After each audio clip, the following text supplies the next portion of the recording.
我做 IP 點樣可以同我嘅整個商業佈局結合呢？能唔能夠激發起我嘅公域嘅流量呢？又或者係可唔可以增加我嘅私域流量池呢？呢啲都係一啲成功嘅企業家好注重當佢自己打造 IP 嘅時候嘅價值觀。佢哋好注重每一個 IP 同佢業務嘅結合嘅協同效應。呢一樣嘢相對嚟講係對於佢哋嚟講嘅核心價值係非常重要嘅。佢哋嘅時間其實好寶貴嘅，佢哋可能每一個月只係得2日時間俾我哋。呢2日呢，可唔可以拍出好有價值？呢個亦都係反映咗成功嘅企業家對於嘅時間嘅效率嘅高度重視。最後佢哋可能會直接咁樣問你嘅收費，你哋嘅收費係幾多呢？我想要最貴嘅，但係佢哋一定要我哋嘅拍攝內容夠精準，而且帶動到佢嘅商業價值。呢一樣嘢先至係佢哋最想要嘅核心價值。對於一啲成功嘅企業家，反而收費唔係一個太大嘅問題，只要你將佢嘅商業嘅模式嘅核心價值可以傳遞俾市民，對於佢哋嚟講更加重要。當一班成功嘅企業家打造佢自己 IP 嘅時候，佢係一定要有好明確嘅價值，佢對自己嘅判斷甚至預期，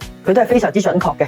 打造 IP 就係一個雙向選擇嘅過程，只要有清晰嘅邏輯思維，商業成熟嘅人先至可以成功將佢自己嘅 IP 打造出嚟，而且係可以做到不同質化嘅。